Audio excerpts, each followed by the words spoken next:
சீனாவுக்கு செக். இந்தியாவை முக்கிய கூட்டாளியாக வைத்து அமெரிக்கா போட்ட பெரிய பிளான்.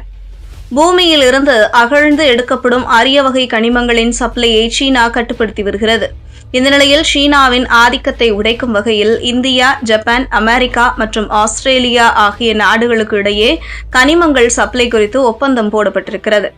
இந்தியா, ஜப்பான், அமெரிக்கா மற்றும் ஆஸ்திரேலியா ஆகிய நாடுகள் சேர்ந்த அமைப்பு குவாட் என்று சொல்லப்படுகிறது. இந்த குவாட் அமைப்பின் பிரதிநிதிகளின் கூட்டம் சமீபத்தில் அமெரிக்காவில் நடைபெற்றது. இந்த கூட்டத்திற்கு பிறகு கூட்டறிக்கை வெளியிடப்பட்டிருக்கிறது. அதில் குவாட் நாடுகளுக்கு இடையே கனிம வளங்களை பகிர்ந்து கொள்ளுதல் பற்றி குறிப்பிடப்பட்டிருக்கிறது. அத்தியாவசிய கனிமங்கள் மற்றும் அதிலிருந்து பெறப்படும் பொருட்களின் உற்பத்திக்கு ஏதாவது ஒரு நாட்டை மட்டும் நம்பியிருப்பது பொருளாதார ரீதியான நிர்பந்தம், விலை ஏற்ற இறக்கங்கள் மற்றும் விநியோக சங்கிலி பாதிக்க வழிவகுக்கும்.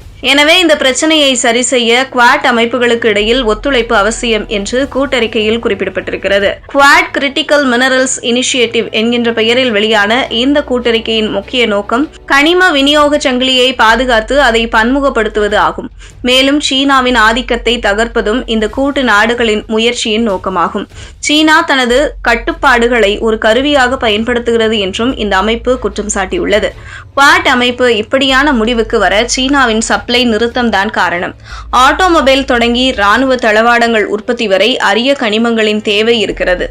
ஆனால் சீனா இந்த சப்ளையை நிறுத்தியதால் இந்தியா, அமெரிக்கா தொடங்கி உலகம் முழுவதும் ஆட்டோமொபைல் துறை கடுமையாக அடிவாங்கியிருக்கிறது. எனவேதான் குவாட் அமைப்பு இந்த முடிவை எடுத்திருக்கிறது. அதேபோல தைவான் பிரச்சினை குறித்தும் இந்த அமைப்பு தங்களது கருத்துக்களை பகிர்ந்து கொண்டிருக்கிறது. இதில் நேரடியாக சீனாவின் பெயரை குறிப்பிடாமல் தென் சீன கடல் மற்றும் கிழக்கு சீன கடல் பகுதியில் தொடர்ந்து சட்டவிரோத செயல்கள் நடந்து கொண்டிருக்கிறது.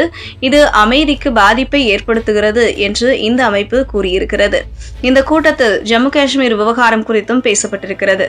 இந்திய பசிபிக் பிராந்தியத்தில் உள்ள நாடுகள் வளர்ச்சி மற்றும் பாதுகாப்பு குறித்து சரியான முடிவுகளை எடுப்பதற்கு சுதந்திரமான தேர்வு அவசியமாக இருக்கிறது என்று ஜெய்சங்கர் பேசியிருந்தார்.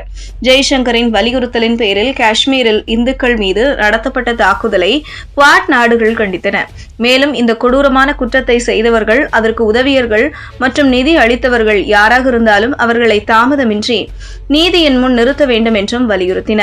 பஹல்காம் பகுதியில் சுற்றுலா பயணிகள் மீது தீவிரவாதிகள் தாக்குதல் நடத்தியிருந்தனர். இந்த தாக்குதலுக்கு பதிலடியாக பாகிஸ்தானில் உள்ள தீவிரவாதிகள் நிலைகள் மீது ஆபரேஷன் சிந்தூர் என்கின்ற பெயரில் இந்தியா தாக்குதலை நடத்தியது. இதற்கு பதிலடியாக பாகிஸ்தான் இந்திய ராணுவ நிலைகள் மீது தாக்குதல் நடத்தியது. இந்த விவகாரத்தில் மூன்றாவது நாடுகள் தலையிடக்கூடாது என்பதுதான் இந்தியாவின் நிலைப்பாடு. ஆனால் தற்போது குவாட் அமைப்புகள் கண்டனம் தெரிவிப்பதன் மூலம் இதில் மூன்றாவது நாடுகள் தலையீடு ஏற்பட்டிருக்கிறது.